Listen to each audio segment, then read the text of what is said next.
ಈ ಹಿಂದೆ ಯಾವ ಕಂಟೆಂಟ್ ಕ್ರಿಯೇಟರ್ಸ್ ಕೂಡ ಈ ರೀತಿ ಸಮರ್ಥನೆಯನ್ನ ಕೊಟ್ಟಿರುವುದಕ್ಕೆ ಸಾಧ್ಯವೇ ಇಲ್ಲ. ವಿಡಿಯೋ ಕೊನೆವರೆಗೂ ನೋಡಿ. ವಾಲಿಯನ್ನು ಎದುರಿಸಲು ಶಕ್ತಿ ಸಾಕಾಗದೆ ರಾಮ ಮರೆಯಲ್ಲಿ ನಿಂತು ಬಾಣ ಹೊಡೆದು ಕೊಲ್ಲಬೇಕಾಯಿತು.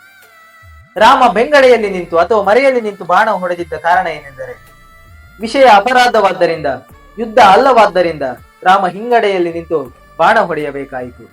ಸಾಮಾನ್ಯವಾಗಿ ಒಬ್ಬನಿಗೆ ಶಿಕ್ಷೆ ಖಚಿತವಾದ ಮೇಲೆ ಅವನನ್ನು ವಧಿಸುವಂತಹ ಭಟರು ಅವನ ಎದುರು ನಿಂತೇ ಅವನನ್ನು ವಧಿಸಬೇಕೆಂದೇನಿಲ್ಲ, ಅವನ ಹಿಂಗಡೆಯಲ್ಲಿ ನಿಂತು ಕೂಡ ವಧಿಸಬಹುದು. ಹಾಗಾಗಿ ರಾಮ ವಾಲಿಯ ಹಿಂದೆ ನಿಂತು ಬಾಣ ಹೊಡೆದ. ಮತ್ತು ಮಂಗನನ್ನು ಬೇಟೆ ಮಾಡಬಾರದೆಂದು ಶಾಸನ ಹೇಳುತ್ತದೆ. ಕಾರಣ, ಮಂಗನಿಂದ ಯಾವುದೇ ಜೀವಿಯ ಹಾನಿಯಾಗುವುದಿಲ್ಲ ಅಥವಾ ಯಾವುದೇ ಜೀವಿಯ ಉದ್ವಸ್ತವಾಗುವುದಿಲ್ಲ. ಆದ್ದರಿಂದ ಮಂಗನನ್ನು ಬೇಟೆಯಾಡಬಾರದೆಂದು ಶಾಸನವಿದೆ. ಆದರೆ ಇಲ್ಲಿ ಸುಗ್ರೀವನ ಜೀವನವನ್ನು ನಾಶ ಮಾಡಿದಂತಹ ವಾಲಿ ಯಾವುದೇ ಕ್ರೂರ ಪ್ರಾಣಿಗಳಿಗಿಂತಲೂ ಕಡಿಮೆಯಾಗಿಲ್ಲ ಎನ್ನುವ ಕಾರಣಕ್ಕಾಗಿ ರಾಮ ವಾಲಿಯ ಮೇಲೆ ಬಾಣ ಪ್ರಯೋಗ ಮಾಡಬೇಕಾಯಿತು. ಇದರ ಜೊತೆ ವಾಲಿಯ ಎದುರು ಬಂದರೆ ಒಂದು ಅಪಾಯ ಕೂಡ ಇದೆ.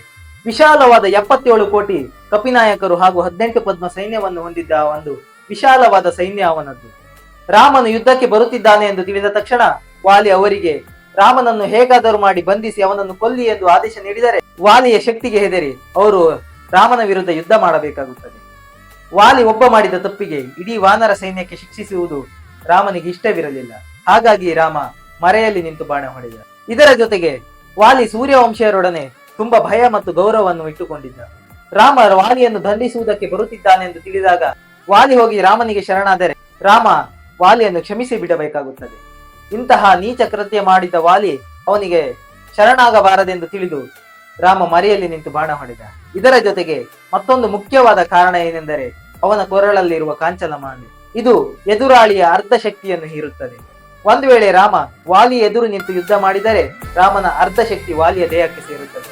ರಾಮ ರಾಮನೊಡನೆ ಯುದ್ಧ ಮಾಡಬೇಕಾಗುತ್ತದೆ. ಯುದ್ಧ ಮಾಡುತ್ತಿದ್ದಾನೋ ಏನು, ಆದರೆ ಆ ಅರ್ಧ ಬಲ ಹೋಗುವುದು ತಮ್ಮನ ಹೆಂಡತಿಯನ್ನು ಭೋಗಿಸಿದವನ ಸಮರ್ಥನೆಗೆ. ರಾಮನ ಬಲ ತಮ್ಮನ ಹೆಂಡತಿಯನ್ನು ಭೋಗಿಸಿದವನ ಸಮರ್ಥನೆಗೆ ಸೇರುವುದಾದರೆ ಇದಕ್ಕ ಬದಲಾಗಿ ರಾಮನ ಮೃತ್ಯು ಆಗುವುದೇ ಉತ್ತಮ ಅಲ್ಲವೇ? ಹೀಗಾಗಿ ರಾಮ ಹಿಂದಿನಿಂದ ಹೊಡೆದ ಅಪವಾದರು ಬಂದರೂ ಸತ್ಯ ಎಂದು ಭಾವಿಸಿ ಅವನು ಹಿಂದಿನಿಂದ ಬಾಣ ಹೊಡೆದು ವಾಲಿಯನ್ನು ಕೊಂದು ಕಳೆಯುತ್ತಾನೆ. ಹಾಗಿದ್ದರೆ ವಾಲಿಗೆ ಬದುಕಬೇಕೆನ್ನುವ ಆಸೆ ಹುಟ್ಟಿದ್ದರೆ ರಾಮನಿಗೆ ವಾಲಿಯನ್ನು ಬದುಕಿಸುವಂತಹ ಶಕ್ತಿ ಇತ್ತೆ. ಇದನ್ನು ನೋಡಿ ಮುಂದಿನ ಸಂಚಿಕೆಯಲ್ಲಿ.